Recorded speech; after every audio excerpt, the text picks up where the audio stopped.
Hi friends, welcome to Muddumari channel. ನಾನು ಸುಮಾರುಣ್. ಮಹಾಭಾರತಕ್ಕೆ ಸ್ವಾಗತ. ರಾಮಚರಿತ್ರೆ, ಸೀತಾಪರಿತ್ಯಾಗ, ರಾಮನೊಂದಿಗೆ ಲವಕುಶರ ಯುದ್ಧ ವರ್ಣನೆ.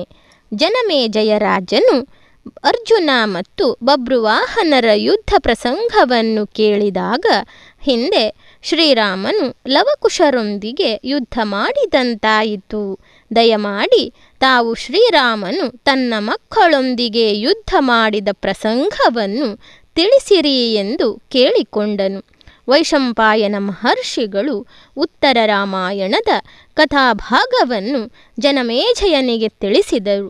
ದಶರಥನ ಮಗನಾಗಿ ಹುಟ್ಟಿದ ಶ್ರೀರಾಮನು 14 ವರ್ಷ ವನವಾಸ ಕಳೆಯಲು ಅಡವಿಗೆ ಬರಬೇಕಾಯಿತು. ಆ ಸಮಯದಲ್ಲಿಯೇ ಅನೇಕ ರಾಕ್ಷಸರನ್ನು ಕೊಂದು ಜನಹಿತವನ್ನು ಕಾಪಾಡಿದನು ಎಂದು ಶ್ರೀರಾಮನ ವೃತ್ತಾಂತವನ್ನು ಹೇಳಲಾರಂಭಿಸಿದರು. ವಿಶ್ವವಸುವಿನ ಮಕ್ಕಳಾದ ರಾವಣ, ಕುಂಭಕರ್ಣ, ವಿಭೀಷಣರು ಬ್ರಹ್ಮನನ್ನು ಕುರಿತು ತಪಸ್ಸು ಮಾಡಿ ವಿಶೇಷ ಶಕ್ತಿಯನ್ನು ಪಡೆದರು. ರಾವಣನು ದಶಗ್ರೀವ ಎಂದು ಹೆಸರನ್ನು ಪಡೆದಿದ್ದನು. 3 ಲೋಕವನ್ನು ಹೆದರಿಸಿದ ಕಾರಣ ಅವನಿಗೆ ರಾವಣ ಎಂಬ ಹೆಸರು ಬಂತು. ಕುಂಭಕರ್ಣನು ವರವನ್ನು ಕೇಳುವಾಗ ಸರಸ್ವತಿಯು ಅವನಿಂದ 6 ತಿಂಗಳ ನಿದ್ರೆಯನ್ನು ಕೇಳುವಂತೆ ಮಾಡಿದಳು. ವಿಭೀಷಣನು ಹರಿಭಕ್ತನಾಗಿ ಚಿರಂಜೀವಿಯಾದನು. ರಾವಣನು ಅನೇಕ ರೀತಿಯಿಂದ ಜನರನ್ನು, ಋಷಿಮುನಿಗಳನ್ನು ತೊಂದರೆಗೆ ಈಡು ಮಾಡಿದಾಗ ಬ್ರಹ್ಮಾದಿ ದೇವತೆಗಳು ಶ್ರೀಮನ್ನಾರಾಯಣನನ್ನು ಬೇಡಿಕೊಂಡು ರಾವಣನನ್ನು ಕೊಲ್ಲಲು ವಿನಂತಿಸಿದರು.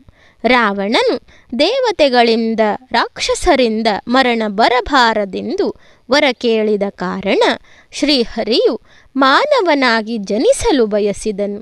ದಶರಥನು ಅಯೋಧ್ಯೆಯಲ್ಲಿ ರಾಜ್ಯವಾಳುತ್ತಿದ್ದು ಕೌಸಲ್ಯೆ, ಸುಮಿತ್ರೆ ಮತ್ತು ಕೈಕೇಯಿ ಎಂಬ ರಾಣಿಯರನ್ನು ಪಡೆದು ಮಕ್ಕಳಿಲ್ಲದೆ ಪುತ್ರಕಾಮೇಷ್ಠಿ ಯಾಗವನ್ನು ಮಾಡಿದನು.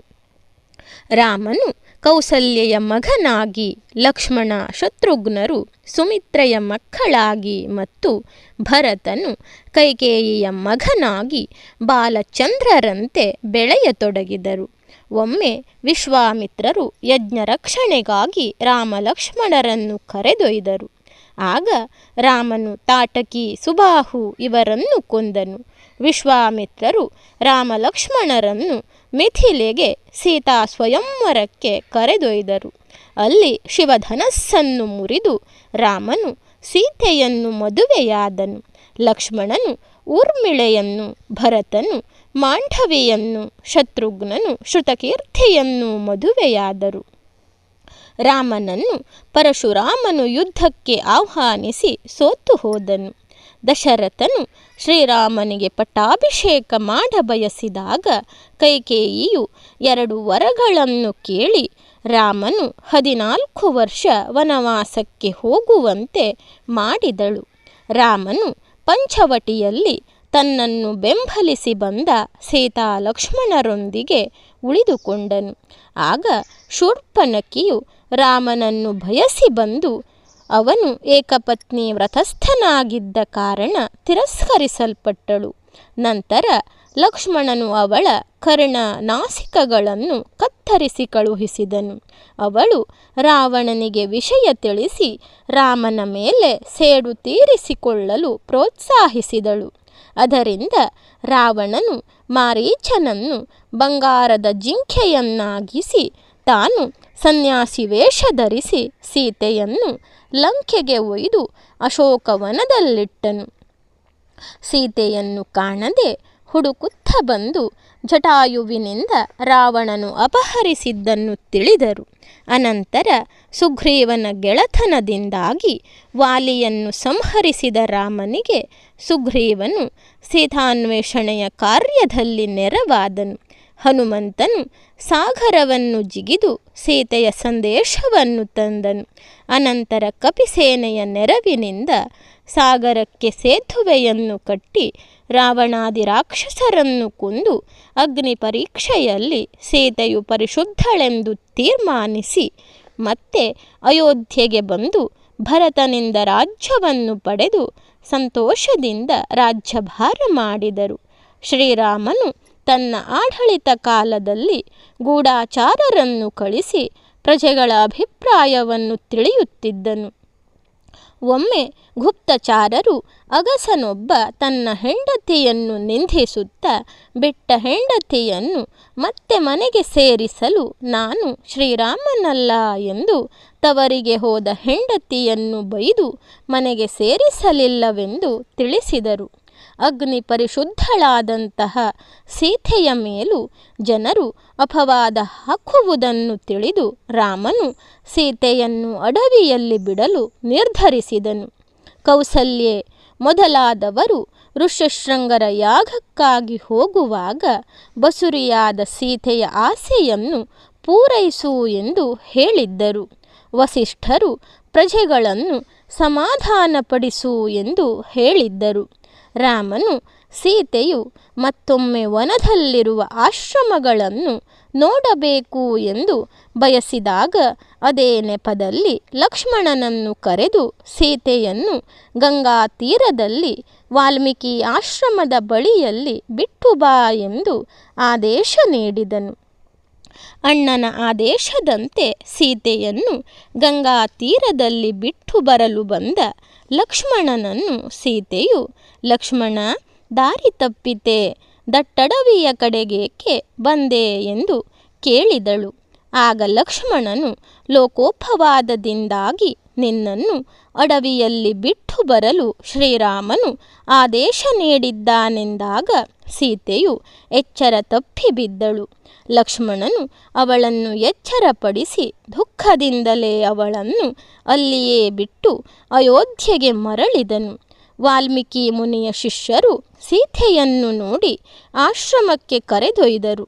ಸೀತೆಯು ಅಲ್ಲಿಯೇ ಲವಕುಶರಿಗೆ ಜನ್ಮ ನೀಡಿದಳು.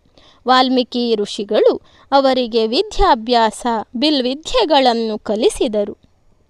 ರಾಮನು ರಾವಣಾದಿ ಬ್ರಾಹ್ಮಣರನ್ನು ಕೊಂದ ದೋಷ ಪರಿಹಾರಕ್ಕಾಗಿ ಅಶ್ವಮೇಧ ಯಾಗವನ್ನು ಮಾಡಲು ನಿರ್ಧರಿಸಿದನು. ಆ ಸಮಯದಲ್ಲಿ ಬಂಗಾರದ ಸೀತೆಯನ್ನು ನಿರ್ಮಿಸಿಕೊಂಡಿದ್ದನು. ಅಶ್ವಮೇಧದ ಕುದುರೆಯು ವಾಲ್ಮೀಕಿ ಆಶ್ರಮದ ಬಳಿಗೆ ಬಂದಾಗ ಲವನು ಅದರ ಹಣೆಯಲ್ಲಿದ್ದ ಬರಹವನ್ನು ನೋಡಿ ಕುದುರೆಯನ್ನು ಕಟ್ಟಿದನು. ಲಕ್ಷ್ಮಣನ ಮಗ ಚಂದ್ರಕೇತುವನ್ನು ಯುದ್ಧದಲ್ಲಿ ಸೋಲಿಸಿದ ಲವನು ಸೈನಿಕರನ್ನು ಓಡಿಸಿದನು. ಆಗ ಹನುಮಂತ ಮುಂತಾದವರು ಯುದ್ಧವನ್ನು ಆರಂಭಿಸಿದಾಗ ಕುಶನೂ ಸಹ ಲವನೊಂದಿಗೆ ಸೇರಿದನು. ರಾಮನ ಸೇನೆಯವರು ಲವನನ್ನು ಬಂಧಿಸಿ ಕರೆದೊಯ್ಯುವಾಗ ಕುಶನು ಬಿಡಿಸಿಕೊಂಡನು. ಆಗ ಲವಕುಶರ ಪರಾಕ್ರಮವನ್ನು ತಿಳಿದು ಹನುಮಂತನು ರಾಮ ಲಕ್ಷ್ಮಣರಿಗೆ, ಇಬ್ಬರು ಬಾಲಕರು ಭಯಂಕರ ಯುದ್ಧ ಮಾಡುತ್ತಿದ್ದಾರೆ, ಅವರನ್ನು ಗೆಲ್ಲಲು ನೀವೇ ಬನ್ನಿರಿ ಎಂದು ರಾಮ ಲಕ್ಷ್ಮಣರನ್ನು ಕರೆತಂದನು. ರಾಮನು ಮಕ್ಕಳನ್ನು ನೋಡಿ, ಮಕ್ಕಳೇ, ಯಾರು ನೀವು ಎಂದು ಪರಿಚಯವನ್ನು ಕೇಳಿದಾಗ, ಅಬ್ಬೆ ಪೆತ್ತಳು, ಅಜ್ಜ ಸಾಕಿದನು ಎಂದು ಹೇಳಿ ರಾಮ ಲಕ್ಷ್ಮಣರೊಡನೆ ಲವಕುಶರು ಯುದ್ಧವನ್ನು ಆರಂಭಿಸಿದರು. ರಾಮನಲ್ಲಿದ್ದ ವಿವಿಧ ಅಸ್ತ್ರಗಳು ಕುಶನಲ್ಲಿ ಸಹ ಇದ್ದವು. ರಾಮನಿಗೆ ಸಂಶಯವಾದರೂ ಯುದ್ಧವನ್ನು ಮಾಡುತ್ತಿದ್ದನು. ಲವಕುಶರೆದುರಿಗೆ ಶತ್ರುಘ್ನ ಲಕ್ಷ್ಮಣರು ಸೋತು ಹೋದರು. ರಾಮನೇ ಚಕಿತನಾಗಿ ಯುದ್ಧ ಮಾಡುವಾಗ ಲವಕುಶರ ದಿವ್ಯಾಸ್ತ್ರಗಳಿಂದ ಗಾಯಗೊಂಡನು. ಆ ಸಮಯದಲ್ಲಿ ಆಶ್ರಮದ ಬಾಲಕರು ಸೀತೆಗೆ ಲವನು ಕುದುರೆಯನ್ನು ಕಟ್ಟಿ ಯುದ್ಧ ಮಾಡುತ್ತಿರುವುದನ್ನು ತಿಳಿಸಿದರು. ಅವಳು ವಾಲ್ಮೀಕಿ ಮಹರ್ಷಿಗಳಿಗೆ ತಿಳಿಸಿದಳು. ಆಗ ವಾಲ್ಮೀಕಿ ಮಹರ್ಷಿಗಳು ರಣರಂಗಕ್ಕೆ ಬಂದು, ರಾಮ, ಇದೇನು ತಂದೆ ಮಕ್ಕಳಲ್ಲೇ ಯುದ್ಧವೇ, ನಿಲ್ಲಿಸಿ ಎಂದು ಎಲ್ಲರನ್ನೂ ಸಮಾಧಾನಪಡಿಸಿದರು. ಈ ರೀತಿಯಲ್ಲಿ ಲವಕುಶರು ಯಾರೆಂದು ತಿಳಿಯದೆ ಶ್ರೀರಾಮನು ಯುದ್ಧ ಮಾಡಬೇಕಾಯಿತು ಎಂದು ವೈಶಂಪಾಯನರು ರಾಮನು ತನ್ನ ಮಕ್ಕಳೊಡನೆ ಯುದ್ಧ ಮಾಡಿದ ಪ್ರಸಂಗವನ್ನು ವಿವರಿಸಿದರು. ವಾಲ್ಮೀಕಿ ಮಹರ್ಷಿಗಳು ಸೀತೆ ಲವಕುಶರನ್ನು ಶ್ರೀರಾಮನಿಗೊಪ್ಪಿಸಿದರು. ಆದರೆ ಸೀತೆ ಅಯೋಧ್ಯೆಗೆ ಹೋಗದೆ ಭೂದೇವಿಯನ್ನು ಬೇಡಿಕೊಂಡು ಅವತಾರವನ್ನು ಸಮಾಪ್ತಿ ಮಾಡಿದಳು. ರಾಮನು ಲವಕುಶರೊಂದಿಗೆ ಅಯೋಧ್ಯೆಗೆ ಬಂದು ಅಶ್ವಮೇಧ ಯಾಗವನ್ನು ಮುಗಿಸಿದನು. ಈ ರೀತಿಯಲ್ಲಿ ವೈಶಂಪಾಯನರು ಪ್ರಸಂಗವಶದಿಂದಾಗಿ ರಾಮಾಯಣದ ವೃತ್ತಾಂತವನ್ನು ವಿವರಿಸಿದರು. ಧನ್ಯವಾದಗಳು ಸ್ನೇಹಿತರೆ. ನನ್ನ ಕತೆಗಳೆಲ್ಲ ನಿಮಗೆ ಇಷ್ಟವಾಗ್ತಾ ಇದ್ದರೆ ನನ್ನ ಮುದ್ದುಮರಿ ಚಾನಲನ್ನು ಸಬ್ಸ್ಕ್ರೈಬ್ ಮಾಡದೆ ನೋಡ್ತಾ ಇರುವವರು ದಯವಿಟ್ಟು ಸಬ್ಸ್ಕ್ರೈಬ್ ಮಾಡಿ, ಆಲ್ ಅಂತ ಸೆಲೆಕ್ಟ್ ಮಾಡಿಕೊಳ್ಳಿ, ಶೇರ್ ಮಾಡಿ, ಲೈಕ್ ಮಾಡಿ, ಕಮೆಂಟ್ ಮಾಡಿ.